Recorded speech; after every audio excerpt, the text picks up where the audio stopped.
Good morning, divers. How is everybody? Good morning, Oz. Good morning, everybody. Good morning, chat. Good morning. Happy Friday. We made it. Survived another week. Happy Congratulations. Friday. It's July 10th, Yeah, we have 10 a.m. we have a guest this morning. We have the Green Party candidate for president, Chad Wilson. Hi, Chad. How are you? Hello, hello. I'm good. I'm good. Thanks for having me. I appreciate you allowing me to come on in this short of notice. Yeah, well, no, that's good. You've got a big reason for coming on today, and you want to cut into that. And I do have that PDF if you would like me to show the exhibits or toggle through them. Is that something you want me to do? I mean, if you want to, you can. I mean, just the first couple of them should be enough. There's so much going on that it's going to take a minute Okay. to really dive in and process. Well, why don't you set the stage for this dive on a Freaky Friday and tell us what's going on with the Green Party? And introduce yourself to Yeah. our guests and Yeah, tell us what's going on. audience.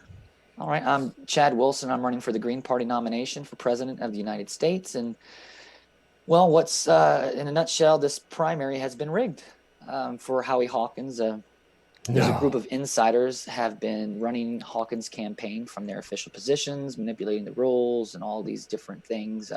Several conflicts of interest throughout this whole process. So, and I've been accumulating a bunch of this information as well as working with the other presidential candidates on this, and it's picked up steam where people have organized this group called Clean the Greens and prepared a statement for people to sign on their own called to file a complaint to the FEC about what's gone down. So just a backstory real quick. The Presidential Campaign Support Committee is for the Green Party is the committee that's supposed to handle all these different things to connect the states with the candidates and organize. Well, in 2018, Howie Hawkins' campaign manager openly discussed with our now ballot access coordinator about loading up the PCSC with rational people in the event that Jesse Ventura was going to run for the nomination. And we found out through this whole process that they have in fact rigged it and loaded it up. And we have found out that the PCSC has tanked because they had the liaison Justin Beth, aka Austin, was all over this exploratory committee, doing damage in order to prevent Ventura from gaining any steam to disrupt the process that's been going on. So the point of all this has to come with this presidential campaign support committee, and I talk about the affiliation rule because it's the easiest way to understand how the rules have been broken, which basically says that you cannot be a registrant or an otherwise party member of another political party, national or statewide, unless it's a party that's affiliated with the Green Party. Or planning to be affiliated with the Green Party. So it doesn't have to do with ballot access because a lot of our Green parties don't have ballot access. It has to do with it being a party. So Howie Hawkins is a member of the SPUSA, the Socialist Party USA, and that's an FEC recognized political party, and their national party is out of New York. And he's got the nomination for that party, and he's pledged to run against the Green Party in the event that he loses the nomination. So the states that he's getting the independent ballot lines, he is pledging to run those independent ballot lines under completely the SPUSA banner. And a lot of states already have fusion laws, so there's some conflict of interest there too. So this PCSC has this official recognition process that provides extra resources to the candidates. You don't have to have this official recognition in order to get delegates. In Jesse Ventura's won delegates and he didn't even declare his candidacy. It's about being put on the ballots. Well, a lot of these states that are connected to these insiders have used this official recognition rule to prevent candidates from being on ballots, which Hawkins has got that official recognition. However, he shouldn't have because he's the member of this other FEC recognized political party. So this is a good way just to show how they've rigged the ballots. Like in North Carolina, they only put one candidate on the ballot. Massachusetts, David Rold was one of the candidates, and he's been in the party for 15 years, and they kept him off the ballot. The co-chair of the PCSC, John Andrews, is also on the committee there in Massachusetts, and they kept him off the ballot as well as some other candidates.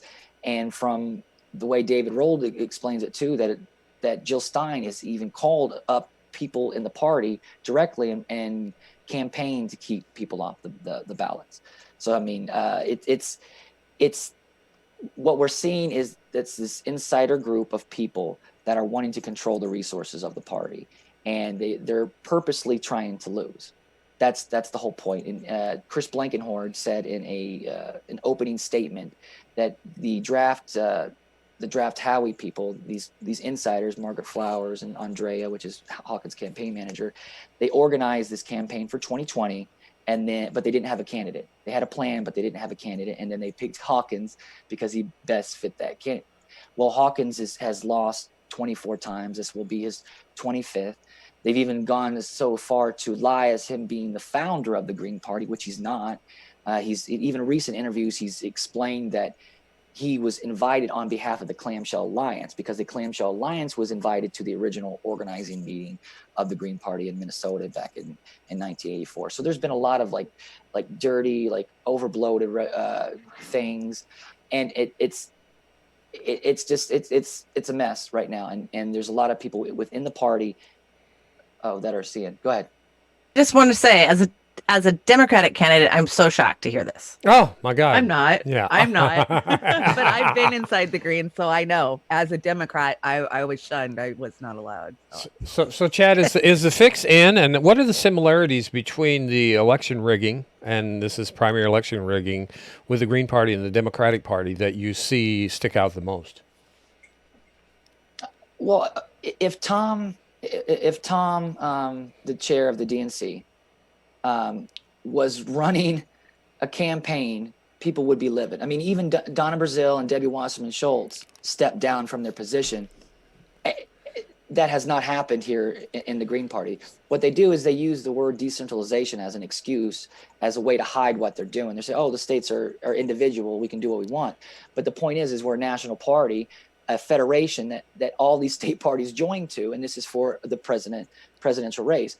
So the similarity has to do with they wear a bunch of hats, right? Steering committee members, national committee members, PCSC members, state co-chairs, in order to consolidate these powers. You can go on greenpartypower.org. I got to find it, but it's and I'll find it and I'll send it to you. But it's this website that these insiders, that a lot of them were actually on Hawkins' campaign, came up with this group about organizing outside the Green Party in order to promote the Green Party. So and this is direct violation of the Green Party bylaws, are you saying? There's a lot of that within in it, and it's the thing is you would have to really go in and dive into all the bylaws to see what all's been. Well, yeah, you have to. I mean, you've got to be expert in bylaws for any group. We've found that out in the Democratic Party, and we've been working at it for years. We're actually working with national parliamentarian Larry Taylor to have a virtual convention before the Dems Dog and Phony show in August to, and the Green Party, to prepare. The Green Party might be interested in watching that because I don't know. Is the Green Party, are their set of rules, do they hold a Robert's Rules of Order meeting? Is that what guides the Green Party in their meeting rules? I think so. You got to know that one because if you don't know what the rules are, it's killing us. So that's what hurts us over here. Well, what it is it's they censor people that have any dissent. They gee. You're not green. Yeah. I mean, if you look at you're not Democrat. We hear it. Yeah, go for it. Well, it's the same thing. Yeah. So I mean, I even got my exchange with Howie Hawkins. That was his. When we called him out in Illinois, he was like, "Well, where are you from? You came out of nowhere. Who's your local chapter? Who's your like?" You want people to come into a party, but you're saying you're not green. Even in Primo Nutmeg's interview with Jesse Ventura, he said he was offended because they said that he wasn't green. Or I mean, it's so ridiculous. Especially from someone that they're saying is the founder and he's this great organizer. Right. So the biggest thing is that they prevent voices from speaking out, and then it's the dissent, and they're more concerned with the optics, the illusion of unity, than they are with the actual it running right and having real democracy. Shock. Again, My sarcasm is just dripping here. It's just I know, right? Like, we've Very never heard top down. any of this. This would never happen in a political party in the United States. Not at all. Not at all. I'm actually clinching, and it's, the irony here is making me want to just laugh out loud, Chad, honestly, because you're just talking about what the Democrats do as a form of policy, in my opinion. Tom Perez would be running Hillary Clinton's campaign while he's in charge of the DNC, which is effectively what happened with Debbie Wasserman Schultz. I mean, they were attached at the hip. So what you guys have going here is virtually the same thing we had in 2016, as far as I can tell. Is that right? I mean, exact same thing, except that it's a smaller party and it's more transparent in a way because it is smaller. And what's been the weirdest thing to me is the enablers and how people just allow and reward certain behaviors. It's When you say weird, explain what you mean weird. Is it because they're clueless, they're not engaged, they don't know what's going on? How weird is that? It's just corruption to me. They're supporting corruption. right. Well, I mean, it's an echo chamber. So it's the group think, and so when I started seeing everything that was happening, and then I saw, okay, well, the way we're using our platform, because influence, we have to understand how social influence work, right? If you have 160,000 people, you use that platform to influence and to promote things. That's how you build it up, especially if you've got the followers. But what they've been doing is, like Michael O'Neill, our communications director, he's also on Hawkins' payroll. So he got paid by Hawkins in August, and then in September he joined now he's getting paid $3,000 a month for the Green Party of United States to be the communications director, and he's sharing outside content. So they did this eco-socialism event in September that was on the heels of the climate strike march, right? It was the second one. So they knew it was going to be popular. They knew they could raise money. What they did is they did this ecosocialism.org. They took all these co-chairs and steering committee members from across a bunch of states, Ohio, New York, Chicago, or Illinois, California, because David Cobb was there. Well, they organized this, but they did it, and they said it's for Greens by Greens to talk about this, and they promoted it using the resources, but they say it's not an official event. So they're losing ballot access, they're losing people, but they're only promoting outside events. So they shared this, they streamed it on Jill Stein's Facebook, which Michael O'Neill, the communications director, has been running with David Cobb. So the hustle is you take your organization, your show, and you qualify it by sending it through the party, because the party, the official channels, makes it legit. If you're being shared, you're legit, because the reputation of the Green Party's there for the most part, and it's like this underdog narrative that they want to keep, but it's really that they're stopping any growth because they don't want to let go of the reins. Once again. Amber, Sounds very familiar. Yeah, Amber, can you? I went into the Green Party after 2016. I was an elected PCO of the Dems, but I wasn't welcomed by the Dems. So I thought, well, I'll just jump in and start organizing with the Greens. And I learned really quick that I wasn't welcome. It was top down and it was very cliquey. So I had no voice in the Greens. And I'm still friends with a lot of the Greens, and I do support the Greens like most of us do inside out. But Chad, I totally understand what you're saying, how it's happening. And yeah, we're not going to grow. There is no unity with this type of top down. Well, and it's also that they make money when we aren't in power. So it doesn't matter if we win or lose. We can pick a terrible candidate because we're going to keep raking in money at this anti-campaign. And that's exactly what we've seen in this election cycle in general.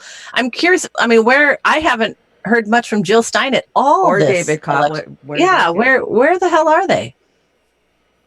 There's the issue. So I've been trying to put this together. So I'm newer to the party, and they screwed up because I love detective books. I love Raymond Chandler. I love the Hardy Boys. I grew up on that. So that's the kind of stuff for me. I'm always looking for all these little pieces. So they messed up.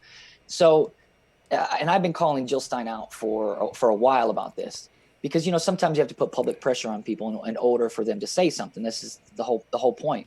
Well, me doing that gave me a bad light. So a lot of people, I'm a little bit blacklisted in independent media world because I'm giving Jill Stein so much crap. So that was one of the interesting things I noticed, is that people, the cognitive dissonance about what we allow, what's going on. So Jill Stein, this is the hustle. So Jill Stein for president the committee raised $160,000 in 2019, even though she's not running. And David Cobb got a bunch of money. David Schwab, he's getting paid on a bunch of people's campaigns. Howie Hawkins, he's getting paid by Lisa Savage. So Lisa Savage is out of Maine, and she's been running for the Green Party's. Well, first of all, she started running for the Green Party nomination. The other guy dropped out, and then she was running for the spot. Well, when for some reason they switched over and said, we're just going to run independent because we're worried about signatures, and Maine's got like 40,000 greens. So she could have got the signatures, you know. Anyways, the party was promoting her for months and months, and she just now got the endorsement of the Green Party in Maine, even though they've been promoting him for months. And so she got, 9,000 signatures in one day, as opposed to the 2,000 she had to get from the Registered Greens. So I'm trying to point is that David Doonan, which is also on our media committee that runs our website, he's getting paid by it. So they're using the party to promote their organizations, their thing. So Maine, and just an example for Jill Stein, right? What's her issue? This is the hustle. We got to look at the hustle of politics. Her issue is ranked choice voting, right? We talked about the voting. That's professional politicians. This is how it goes, right? You pick an issue, you champion it, and you read the script of that issue.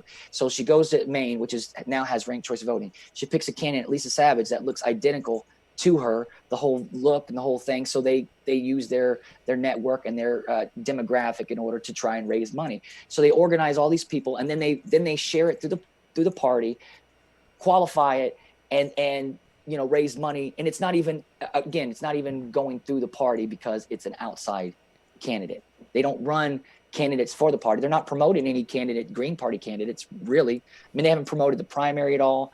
So the connection there is Michael O'Neill, which is connected to Cobb, and they've been doing this, the Green Way Forward on Jill Stein's Facebook page, but they've got 600,000 likes and subscribers, yet they're not really growing the party.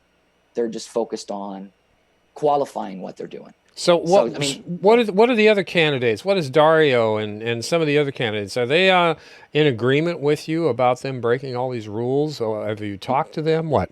Oh yeah, well now, well so before I got in the race, there had been two joint statements by all the candidates about the exclusion, about having these national meetings where Hawkins was asked to speak, the only candidate, and they wouldn't allow other candidates to speak. So this came up before I even joined in the race. So I saw kind of the dirt that was happening. So when I got in the race, Dario had ended up getting this official recognition, which again, it's just a hoops and stuff for the internal people. And they try to create this narrative about signatures and raising money for a party that wants to get money out of politics, has a hard time getting into debates, has a hard time getting on ballot access. They sure do a lot of hell of that same behavior, that same argument to keep their own candidates off ballots and stuff. So Dario was speaking out it before, but once he got his official recognition, like he attended that eco-socialism event. In October at the Idaho debate, because it was a virtual thing, because a bunch of us called in, Dario pretty much called people divisive for calling these things out at that point. And he even went in that same breath to say, oh, I don't agree everything with Hawkins, but we got to work together, and this whole unity message.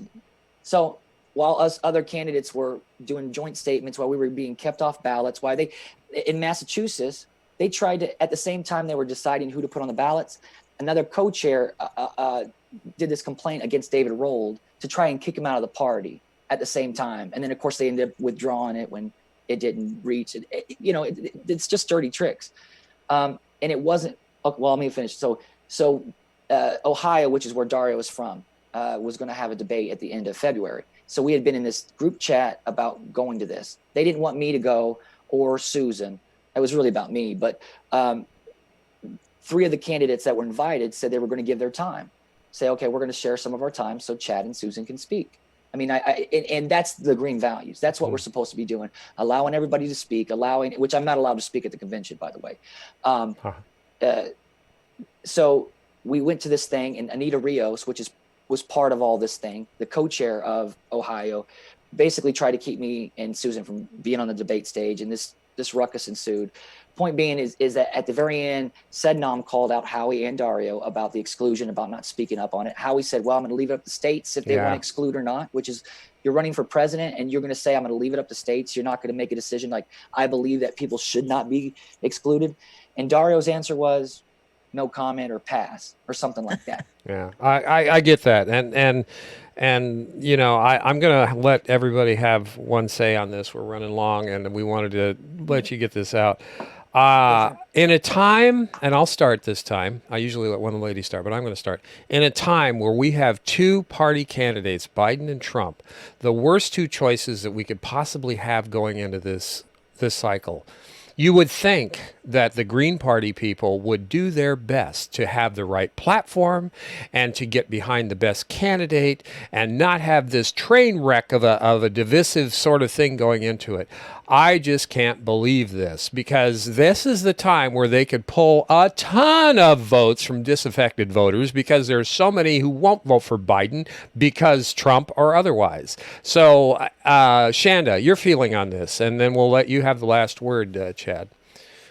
Well, you know, Chad, I'm sorry that this happened to you, but you know, we see this in every damn group. We see it in the new parties that we try to build. You know, I don't know how we get away from this. I don't. I've spent the last 5 years going from group to group to group, figuring out which one's not going to be top down, which one's going to be truly autonomous, and which one's truly fighting for our values. And God damn, we just can't seem to get it right. I'm sorry you had to go through this. I'm sorry you're going through it. I am too. Amber? Yeah, I mean, I hear the same thing. I've been called all kinds of things in the last few months and years. You know, we've got pretty divisive politics here in Washington State. A very heavy neoliberal front that thinks anytime anything's being attacked, that you're clearly a communist.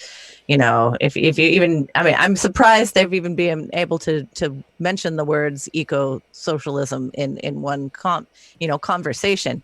We focus a lot on the eco-capitalism here as well. And, you know, trying to pretend that these things aren't happening and that we have a better way forward, or that another party is going to be more inclusive and not play these same old tricks is, I think, probably one of the sadder downsides of our time in life. And I don't know how to get away from it. We can keep pushing, we can walk away, but the vacuum gets sucked in by people that are just deplorable, to use that term.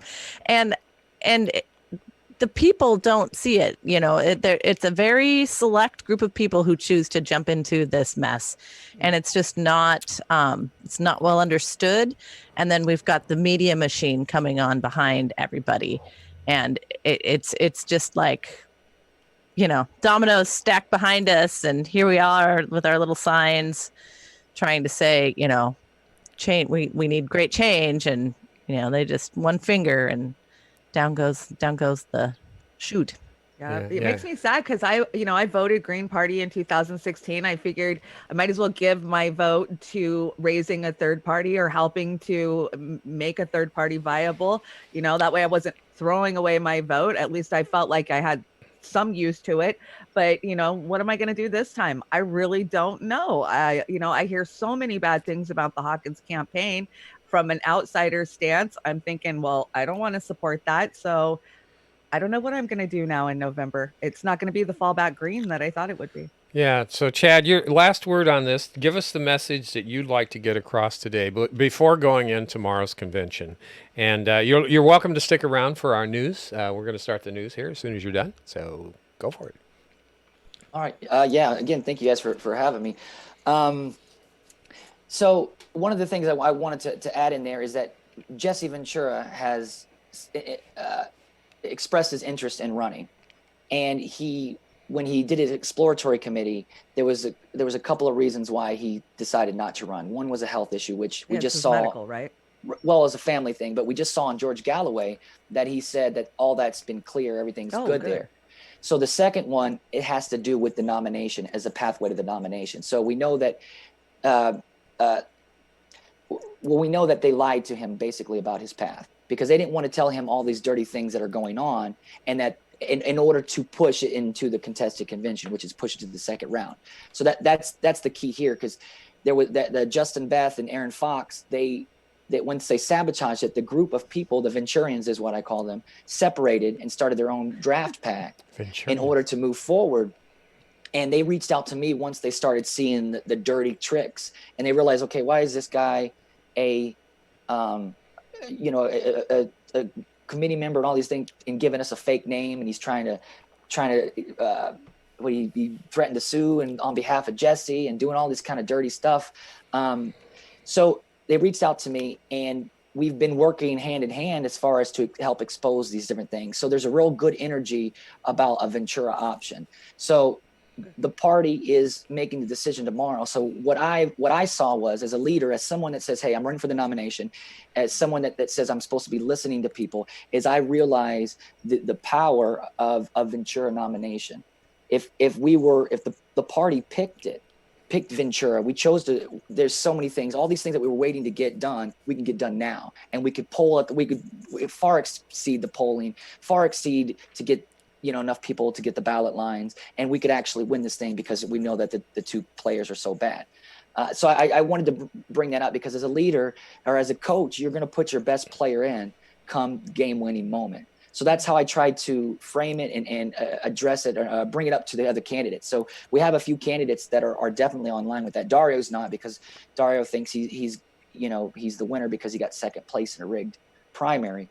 But I mean, the Venturian option can do this if we're successful. And let me just say this too. So we're going to do a statement, some of us, about what we want to happen. And number one is we want Howie Hawkins to be disqualified for participating in a new primary and not a nominating process. Two, we want the current primary results to be declared invalid. The fraudulent nomination decision must be thrown out. A new single nationwide vote must be cast online by the Green Party members as soon as possible, hopefully within 3 days, some sort of national thing, followed by an emergency convention. And then four, we want to do a new ballot, that new ballot to include all the names, including Jesse Ventura too. So that's kind of where I'm at and what I'm going to start pushing today. And I mean, the idea is to apply pressure, because if they coordinate Hawkins with all these different things, it's like Jimmy Dore said, it's the death of the Green Party. Yep. So we have the high ground here. So. Yeah, I agree. And Hawkins, not so well known unless you're really engaged, but Jesse Ventura, he's got international notability. So, and I would feel much more comfortable with Jesse Ventura than I do Biden or Trump. Are you kidding me? So it is. But anyway, thank you so much for coming on. And like I said, stick around if you'd like. Sure. Ladies, yeah. You got last words for Chad on the issue here before we go to the next story? No? Yes? Maybe? No. I'm curious to see what your plans will be after this weekend. Yeah. So, maybe we'll pull them over to Uphill. Yeah. Come on. I got some things up my sleeve. Up your sleeve. Wow. Watch out. Yep. Oh, okay. Plans. So. Plans. Can't wait. Let us know. Come on again. Sure. All right. We're going to Wall Street. What is this, Shanda? Wall Street firm assumes left will retreat under Biden. Is that something you agree with, or? Shanda? Yeah, okay, sure. It's all going to go back to Obama days if Biden's elected. Absolutely not. This just dropped this morning, maybe an hour ago. David Dole, I agree with his opinion on this. It's going to be all out war if Biden actually is put in there. Okay, let's hear what Pretty Boy has to say. Appears to be very happy with the result of the Joe Biden-Bernie Sanders Joint Policy Task Force proposals. So I've already discussed some of the details of those in my other videos. Essentially, these proposals don't include the big ticket items like Medicare for all, a Green New Deal, legalizing marijuana, or defunding the police. So these Wall Street firms are excited by that and think that Biden is not going to be beholden to progressives because of it. Now, I will tell you before I get to some of the details here, I'm actually excited by this.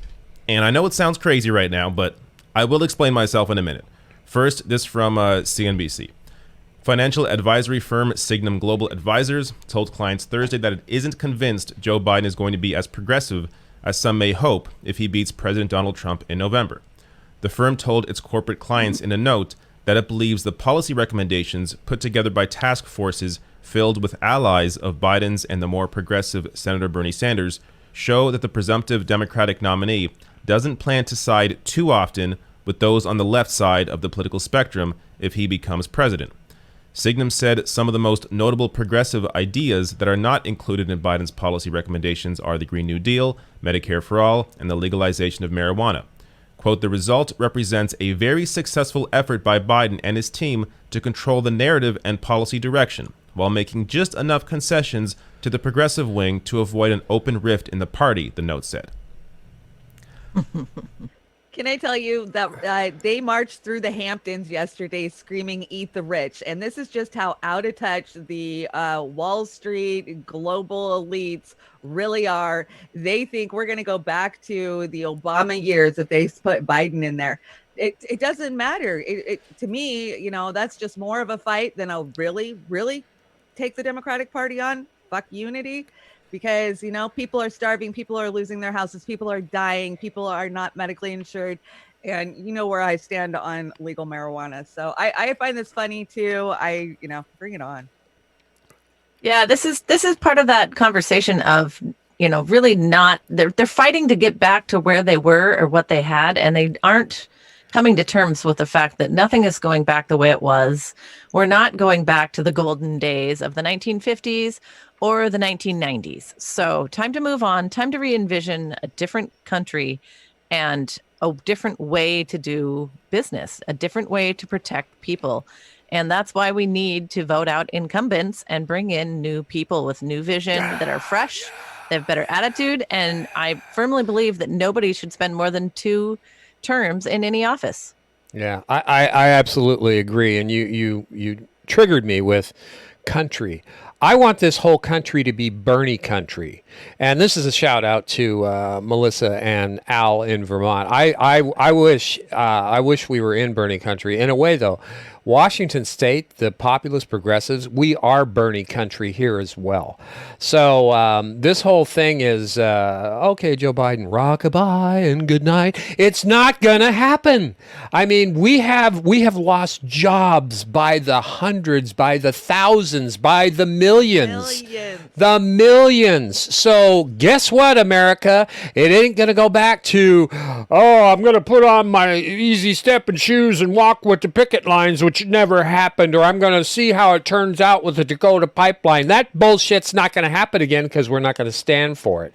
So again, I think this was a good clip, and I just don't know what to say after that. Chad, you got a comment on this? I mean, it's just proof. What I've been learning from running, from my perspective, is to see all these talking points and to see how they control the narrative, because I'm running into it directly too with the Green Party, and we were talking about that. But it's just interesting to know. It's like we get so caught up on phrases and terminology that we miss the real depth of certain things. I think that there's a lot of issues like propaganda, corruption, and censorship. Those are the 3 ones that everybody can get behind as far as to deal with. But what happens is the polarization is more, the Democrats, what they're doing is more of to piss off the right in a way too, because they want to keep them polarized as well. And it's more of a, it's controlled opposition. We know that they're owned by the same people. So I'm trying to look at everything from a different perspective of understanding the nuance of these issues. Because it's like the defund the police. Like I understand the principle, right? But even on the left, there's a split, a polarization about defund the police. So because of obviously it's to reallocate the funds. It's not to say no police, but of course some people are saying that. So there's a very, very muddy thing that we're going through. And what we're doing is we're having a hard time, even on the left, to being able to discuss these issues without feeling like it's like somebody's attacking our our values or something, which is why we ignore certain behaviors in order to get something out. You know what I mean? I'm trying to conclude it there. No, that's fine. That's fine. And I just want to throw caution to everybody. When you're defining or labeling the left, make sure you're labeling the left, not the center-right establishment tools that we have in the state. The populist left, and it's just this articulation and how labeling has been confiscated by the centrist to the right Democratic Party. They're calling them the left. They're nothing but, Republican. They're terrible. So, the Pelosi's and the Schumers, they're not left. Jesus, they're probably more right than many on the Republican side. So again, but no, thanks for that input on that. We're gonna run. We're still running. AOC gets to the truth of what cancel culture really is. That's our next video here, and then we're gonna go to Shanda's meat, and she threw me a lot of meat today. So what's this one about, Shanda? Well, we talked about this, I think yesterday or the day before, that pinned letter that went out from J.K. Rowling and Chomsky about cancel culture. AOC wraps it up beautiful. If you think you've been canceled and you still are out there being published like they are, you haven't been canceled. So shut up. No, you haven't been canceled. So let me... we're going to start this at 30, and then we're going to go. Discourse today is putting in danger our free society, and we have to stop it before it's too late. We have to stop cancel culture. But a lot of people have noted that the very sorts of folks that are writing that letter, who largely see themselves as victims, have never really ever been canceled, especially the biggest names on that list. And what they're actually saying is, we want to be shielded from criticism. We want people to not even be able to say we're wrong. None of us have ever been canceled. And I think Alexandria Ocasio-Cortez, in a series of tweets on Twitter tonight, really outlined what cancel culture actually is and how it predominantly affects working class and marginalized people. She notes in her first tweet here, she says, people who are actually quote unquote canceled don't get their thoughts published and amplified in major outlets. This has been a public service announcement. And in her second tweet, she basically goes on to note that at Fox News and in other right-of-center, far-right outlets, they basically treat her extremely badly, dehumanize her, really. And despite all that, she's not canceled. You might call what they're doing wrong. You might say it's borderline abhorrent or even fully abhorrent, but it's not really being canceled. And then she closes by saying, many of the people that are actually quote-unquote canceled are those long denied a fair hearing of their ideas to begin with. Palestinian human rights advocates, abolitionists, anti-capitalists, anti-imperialists, not spicy quote-unquote contrarians who want to play devil's advocate with your basic rights in the New York Times. And she is absolutely positively bang on. The fact of the matter is, the majority of people that are ever canceled aren't the people complaining about cancel culture in the New York Times or in Harper's Magazine or behind their blue check mark on Twitter or Facebook or Instagram or what have you. Those people aren't canceled. Those people are beckoning for a time when media was fully unidirectional, where they could write in the biggest newspapers or the biggest magazines, they could write national bestsellers and never hear criticism from the hoi polloi, from regular folks, from even middle-class white regular folks, let alone the most marginalized, about their work. There might be letters to the editor, but ultimately the editor basically got to decide if they existed and who got to get published and how the letter was edited and on and on and on. Yeah, absolutely. The social media, the internet broke all hell loose on that. So yeah, that's exactly right. Amber, what? You're muted. I feel like I talked about a lot of this the other day, so I don't have a ton to add that nobody has heard already. I mean, I think the bigger thing is it really goes back to pretending that we have this opportunity as Americans, and we take this as a financial perspective, we take this as you work hard, do hard, pull up your bootstraps. It's the same thing in media. You can't get to a certain level without succumbing to a certain level. They won't let you. If you come out too hard or too strong on any topic, they shut you down. Yeah, every single time. I mean, this is their free reign of media has ended, and this is why they're co-opting social media the way they are. They're ratcheting us down. So, again, we are the press. No matter if we're Convo Couch or Jimmy Dore or Kyle Kalinske or Kim Iverson, we are the press because we are not going to let them get away with the shit again. Everybody in the chat room, you're the press. Pat, you're the press. When you're doing karaoke closet, you're the press. Although be it entertainment press, I gotta say, I just wanted to shout out here. Sharon Brazier liked this idea. That's a great series of ads. Oz, welcome to Bernie country. Then show how things would be with Bernie's policies in place. I agree, absolutely. I absolutely. We're working on it. Yeah, I mean, this is. I would hope, like Medicare for all, like whole Washington, like all this, when each of us our states individually go after these things and set up these dichotomies within their own states. Other states are going to see, hey, we want to do this. We want to go forward with that. So thanks for that comment, Sharon. I really do appreciate it.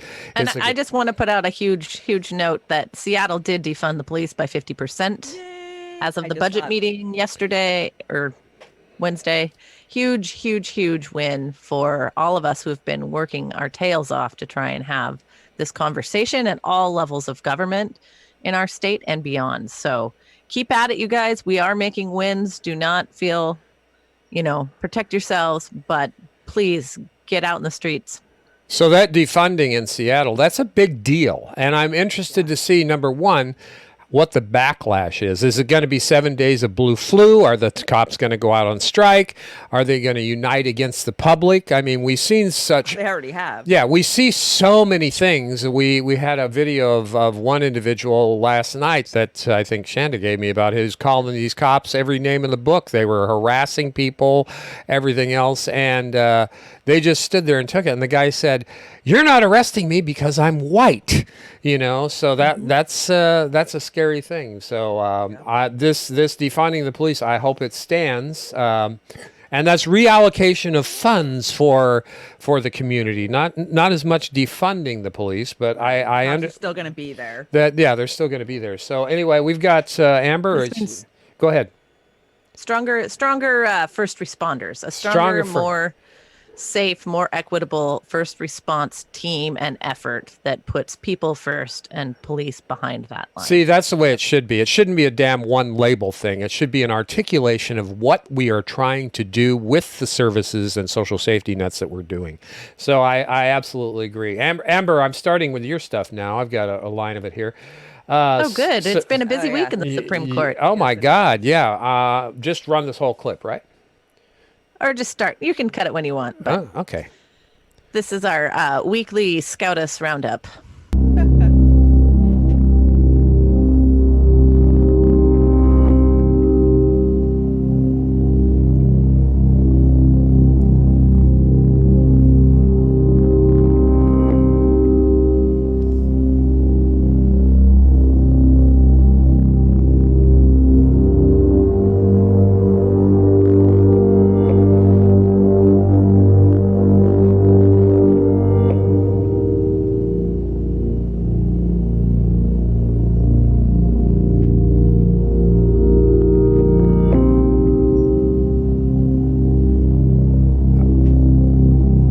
Okay, so waiting for the words. What is this? They're defunding the affordable care, the birth control. Explain this.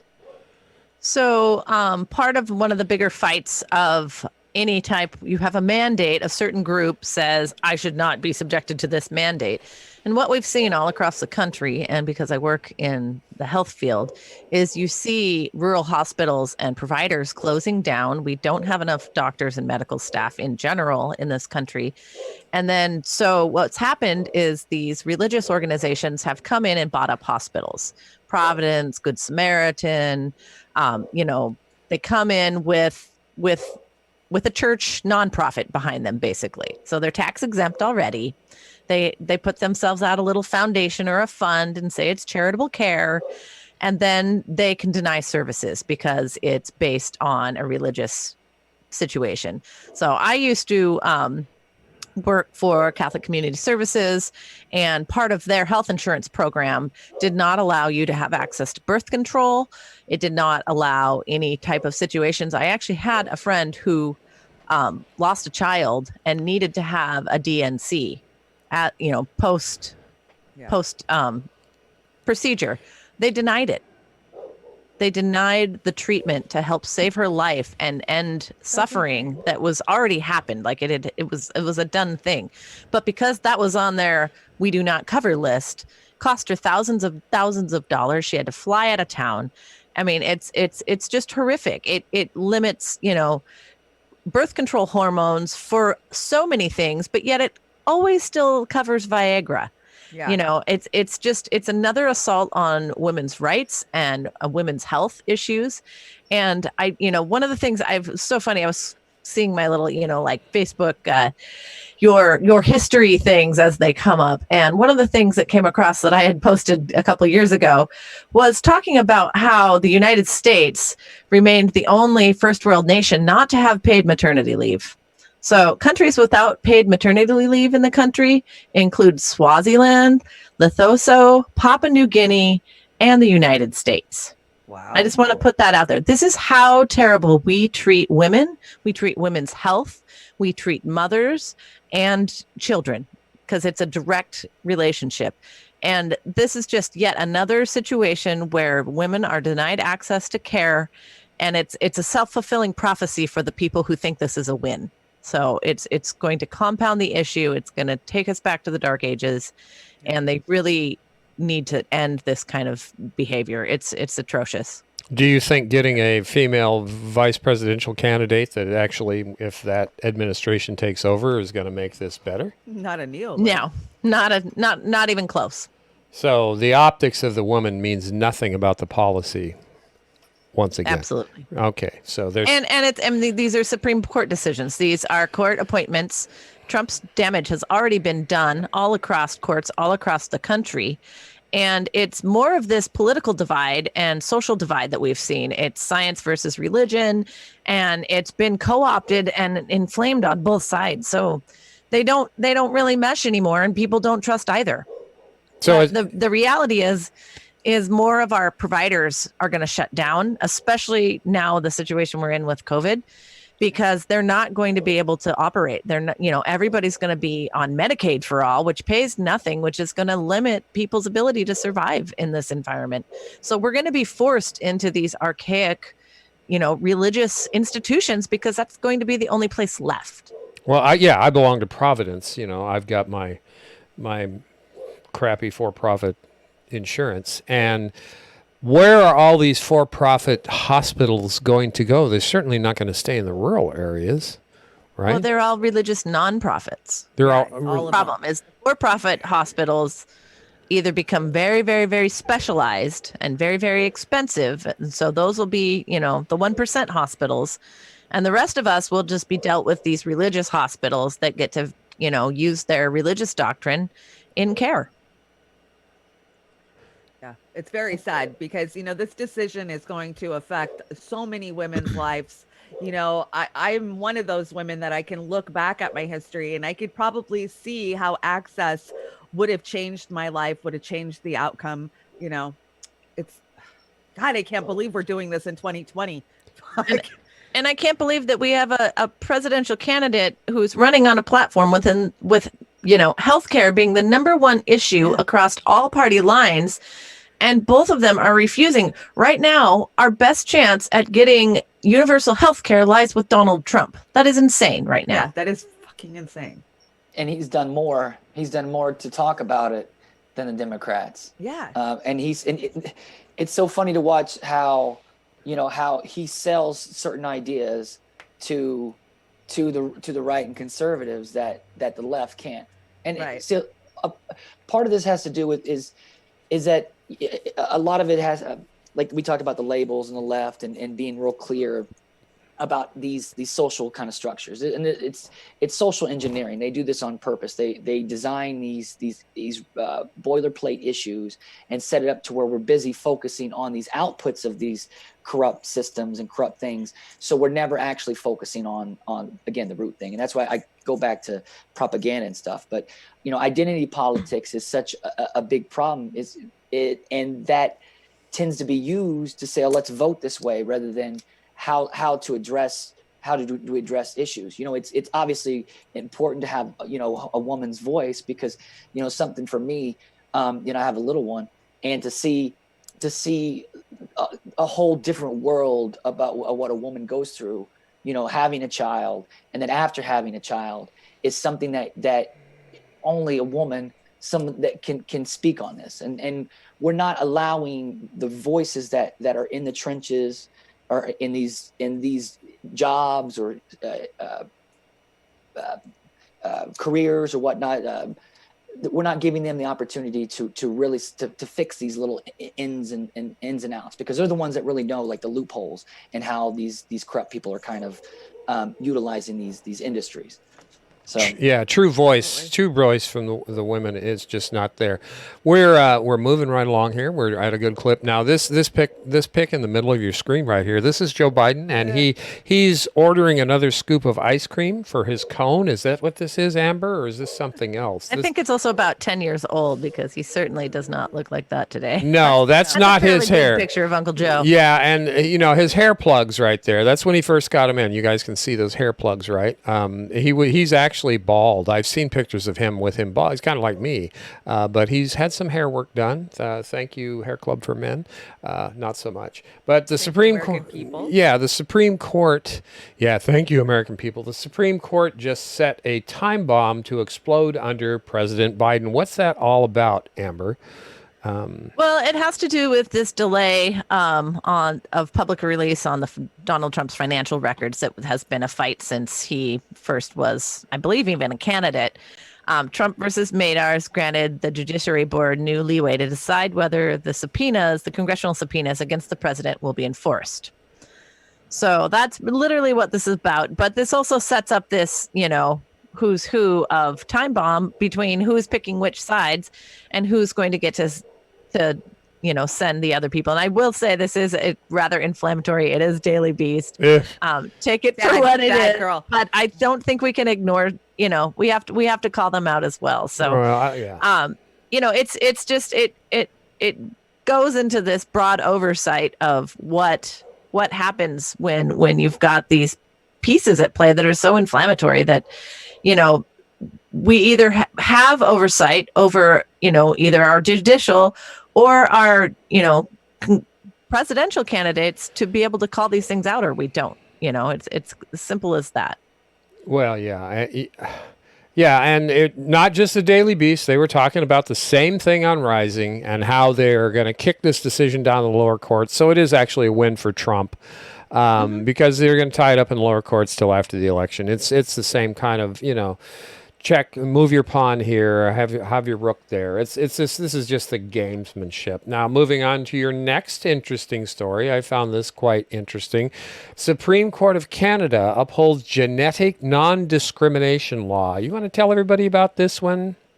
Yeah, certainly. I just thought with so much happening in the last few weeks here in the United States Supreme Court that we should look around the world at what other countries are, making rulings on. This doesn't even come into the headlines in the United States because we've gone completely, apathetic on the topic. So it's a non-discrimination law with third-party ruling. So it's Canada's highest court has held a federal law preventing third parties, which includes like employers, insurance companies, from being able to get genetic information from individuals. Well, why would that be a problem, as you can imagine? Because they really are doing this in our country to the extent that they can raise your insurance rates. They can screen you out of employment, much like they're using your credit number. The new one is going to be your genetic profile. So Your they'll health number. combine the both of those and decide if you're a good candidate for this job or if you get the lower insurance rate. And, you know, we look at something like Cambridge Analytica and how they data mine, you know, this information for elections. They're doing the exact same thing on so many other levels, and our country is not even aware of it. They're not talking about it, and we're not protecting these situations. And I honestly think this relates back to the topic we talked about the other day about why they want to ban TikTok, is because they can't data mine the younger generations if they're using TikTok and they're not using platforms that we subject them to. So, you know, go out and get that 23andMe genealogy test and send those right back to Google for their, you know, storage. It's, you know, and it'll be tied into their new data pharmaceutical company, which is straight out of Israel and highly supported by the Jared Kushner and friends in Silicon Valley. And you've just got it all made. So they can make trillions off of this by denying people more care, more pharmaceuticals, all this stuff. This is not surprising. It's not shocking because it's us against them, and it's us against this machine. So that's a great story, Amber. I'm glad you're bringing this. And this is what I have now. How does this relate to contact tracing, or does it? Oh, well, eventually it'll be tied right in. And this is all about our new surveillance state that we're coming into, you know. So propagandas and the media is only one tiny bit of this, but the surveillance state that they're working on for our children is absolutely horrifying.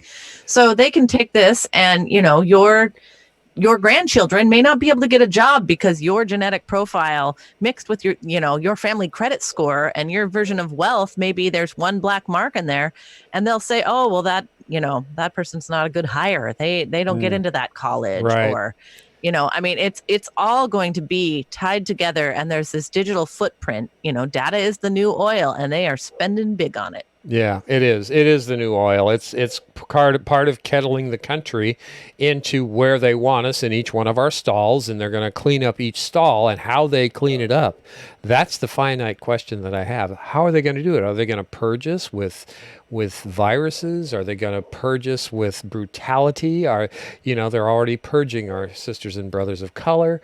I mean, this is crazy. And I got to say, this has been a great show today.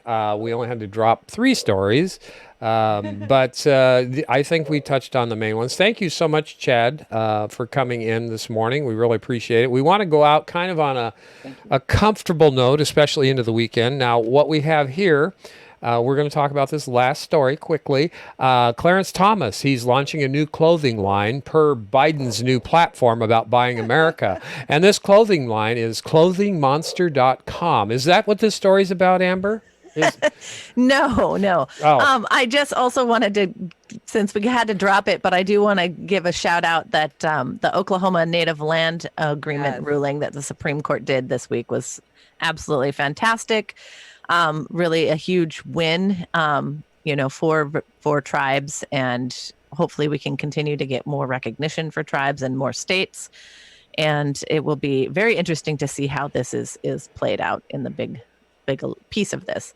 So yeah, great story about Clarence Thomas too, and some of the awful remarks his wife has made as obviously a privileged person of color. She disagrees with our political dissent and active participation on being able to speak our views. So very, very interesting in the world of First Amendment rights. They have a name for that. Yeah, they do have a name for that. I think they got more than one, don't they, Shanda? Again, so I'm really bummed out now because we don't get Clothing Monster from Clarence Thomas. Anyway, again, thank you. I think the moral to today's show is we're going to be going our separate ways, particularly with the Democratic Party. And don't give me but Trump. Don't give me because Donald Trump, because he's a symptom of what's been happening for decades. And what we got Progressive Washington coming up this afternoon. That's correct? We're going to have Jason Call, and Jason Call's going to be on. So that's going to be at 2:00 Pacific time. Thank you to everybody in the chat. We've got Osama, Jilly, Melissa, Alwalski, Jesus. And we had Bill, and we had, Osama. yeah, we got all these folks. Al, Thank you. Melissa H. Yeah, Al, Melissa H. Love you guys. Yeah, Human was in there. Snorky. Have a great weekend, you Hey, Snark. guys. Yeah, have a great weekend. And watch No Joke tomorrow. Yeah, no joke, no joke. That should be up in the rundown. I'm going to go there and check it out and drop a card as soon as I can. Let me straighten this out. This song, I don't think I'm going to get punked with it because they're from a European group. It's our wild and crazy great cover band. This is Sershen&Zaritskaya. Feet. I don't know what that means, but it's Separate Ways. It's a cover of Journey, and she's got the pipes, too. She really does. I think she's a fashion model part-time, too, but that doesn't make any difference. I love her voice. So thanks again, folks. Have a great day.